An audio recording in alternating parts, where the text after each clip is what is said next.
My dad spent 15 years tending to the tree in our backyard. I just cut it down, and I don't think it was a tree. I don't know where else to turn. I can't talk to my mom about this. She's already a wreck. I can't talk to my dad because, well, he's the reason I'm writing this. I did something, and I thought I was doing the right thing. I thought I was saving him. But now the house is filled with a silence that is so much worse than the screaming I wish I could hear. And I see the look in my father's eyes, and I know I've made a terrible, terrible mistake. I need help. I need someone to tell I need to do. We live in a nice house, the kind of place people move to when they want a family. A big yard, a picket fence, flower beds my mom fusses over. It was a normal, happy place to grow up. Until the tree. It all started about 15 years ago. I was 10. My dad came home from work one day, absolutely buzzing with an energy I'd rarely seen. He was a quiet man, a decent man, worked a steady job in logistics, and his passions were small and manageable. He loved gardening. It was his escape. On this day, he was holding a small, wrinkled paper bag. "Look at this," he said, his eyes shining as he showed me a single, gnarled black seed. It was the size of a pigeon's egg, strangely heavy, and covered in faint, spiral patterns. Got it from a street vendor downtown. An old fella, said it was special, said it would grow into a great tree, a king in our yard, said it would cast its shadow over the whole house and protect us. I was 10. I thought it was cool. My dad was a sane, rational man, but he always got a bit poetic when he talked about his garden. I just figured he was exaggerating to make his only kid excited. We planted it together in the center of the backyard. It was a good memory, one of the last purely good ones, I think. The tree grew, and it grew fast. Faster than any tree has a right to grow. Within a couple of years, it was already taller than me. My dad was ecstatic. He tended to it like it was some kind of deity. He built a small, neat wooden fence around its base, not to keep animals out, but it seemed to designate its space as sacred. No one else was allowed to water it. No one else was allowed to prune it. Not that it ever seemed to need it. It was his. For years, my mom and I just accepted it. It was Dad's hobby, his thing. When he was out in the yard, kneeling by the tree, we knew that was his time. We didn't interfere. We didn't think much of it.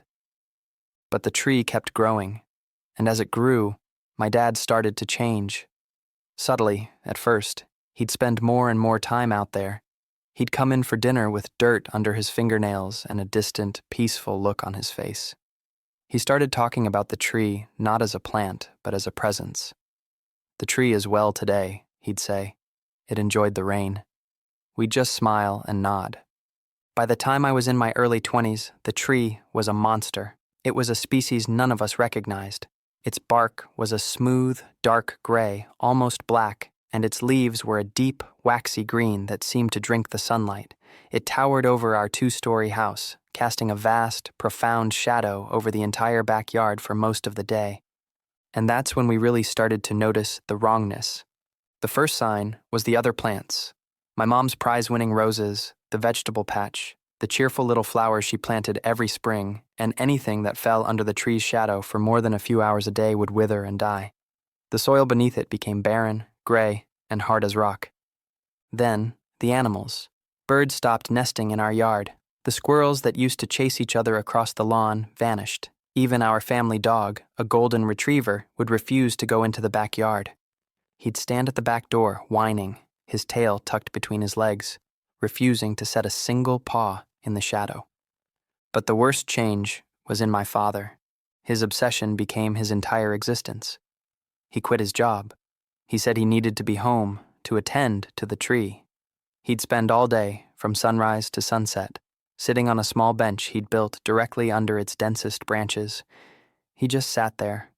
Sometimes we'd see him from the kitchen window, his head tilted as if he were listening to something. Sometimes his lips would move, and we knew, with a certainty that made us sick, that he was talking to it. My mom and I tried to reach him. We pleaded, we begged.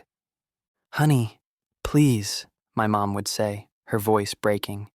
"Come inside, eat something. You look so thin." He'd just shake his head, a slow, placid smile on his face. "I'm not hungry. The shadow is enough. It's so peaceful here. It comforts me. It can comfort you too if you just come and sit with me." We never did. There was something about that shadow. It wasn't just a lack of light. It felt cold. It felt heavy. It felt hungry. Standing at the edge of it felt like standing at the shore of a deep, dark ocean. You knew you shouldn't step in. The last weeks were the breaking point. He stopped coming inside at all, except to sleep in his chair in the living room for a few fitful hours. He was wasting away. His skin was pale and waxy. His eyes were sunken, but they held a serene, vacant glow that terrified me more than any anger could have. He was being consumed. The tree was eating him alive, and he was letting it. I decided I had to do something. I had to save him. The tree had to go. I waited until night. I watched through the window until he finally, reluctantly, came inside and slumped into his armchair, falling into his usual restless sleep. The house was silent. My mom was asleep upstairs. This was my chance. I grabbed the heavy wood-splitting axe from the garage. My hands were sweating, my heart pounding a frantic, terrified rhythm against my ribs. I stepped out the back door. The yard was bathed in the pale, ethereal light of a full moon, but the ground beneath the tree was a pit of absolute blackness. I stepped into the shadow. The cold was immediate, shocking. It wasn't a natural cold. It was a deep, draining cold that seemed to pull the warmth directly from my bones. I walked to the base of the tree. Its smooth, black bark felt strangely slick to the touch, almost like skin. I raised the axe. As the metal head touched the bark, I heard it. A whisper, right beside my ear, a voice that was both male and female, old and young. It was a rustle of leaves and a sigh of wind and a voice all at once. "Don't." I stumbled back, my heart seizing in my chest. I looked around wildly. The yard was empty. I had to have imagined it. It was the wind. It was my own fear talking back to me. It had to be. I steeled myself, spat on my hands, and swung the axe with all my might. Thwack. The sound was dull, wet, not the sharp crack of axe on wood I was expecting. It felt like hitting a side of beef. The axe bit deep into the trunk. I wrenched it free, and a dark liquid, black in the moonlight, began to ooze from the gash. I ignored it. I swung again, and again, and again. I fell into a frantic, desperate rhythm, sweat pouring down my face, my muscles screaming, the wet, fleshy thud of the axe, the splatter of the dark sap, the deep, draining cold of the shadow. It was a nightmare. With every swing, the ooze from the gash flowed more freely. The coppery, metallic smell of it filled the air. It was a smell I knew, a smell that had no business being here. It was the smell of blood. I touched the sticky liquid with my fingers, brought them to my nose. It was blood, thick, dark, real blood. Panic, stark and absolute, seized me. I wanted to run. I wanted to drop the axe and flee and never look back. But then I thought of my father, of his vacant, smiling face, of him wasting away on his bench. I couldn't stop. I had to finish it. I screamed, a raw, wordless sound of rage and fear, and I put everything I had into the last few swings. The gash widened, the tree groaned, a deep, shuddering sound that seemed to shake the very ground. And then, with a final, tearing shriek of splintering matter, it fell. It crashed into the yard with a ground-shaking boom, its great branches shattering my mom's empty flower pots. Silence. The shadow was gone. I was panting, leaning on the axe, my body trembling with exhaustion and adrenaline. My eyes were drawn to the stump, to the place where I had cut it. I pulled the small flashlight from my back pocket and aimed the beam at the wound. The inside of the tree wasn't wood. It was a chaotic, fibrous mass of what looked like dark red muscle and pale, glistening sinew, all woven around a central, horrifying core. Where I had cut the tree in half, I had also cut it in half. Embedded in the center of the trunk, integrated into its very being, was the torso of a human being.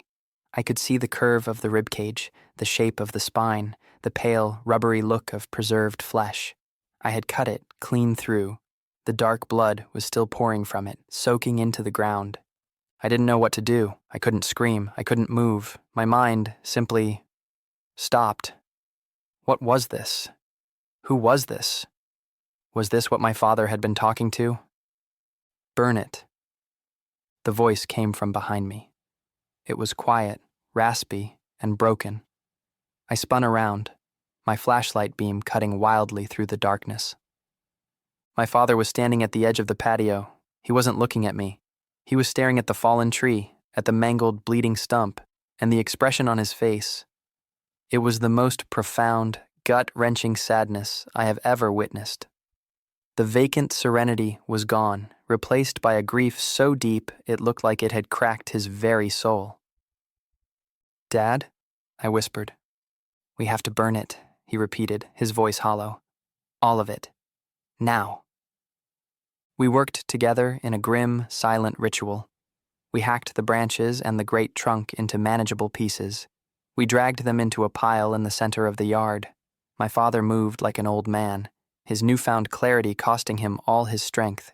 He never once looked at the horrifying thing at the heart of the trunk. We doused the pile in gasoline, and my father threw the match. The fire went up with a roar, a greasy, black smoke that smelled of burning meat and something else, something acrid and deeply wrong. We stood there for hours, watching it burn, until the great tree that had dominated our lives was nothing but a pile of glowing embers and a scorched black circle on the lawn. I thought I had saved him. I thought I had cut out the cancer that was killing him. But I was wrong. It's been a week. The tree is gone. The shadow is gone. My father, he's inside. He eats what my mom puts in front of him. He sleeps in his own bed. He's physically present, but he's not here. The obsession is gone, but the peace, twisted as it was, is gone too. It's been replaced by a constant, humming anxiety. He paces the house. He stares out the window at the empty space in the yard. He jumps at every unexpected sound. He doesn't speak, not a single word since that night.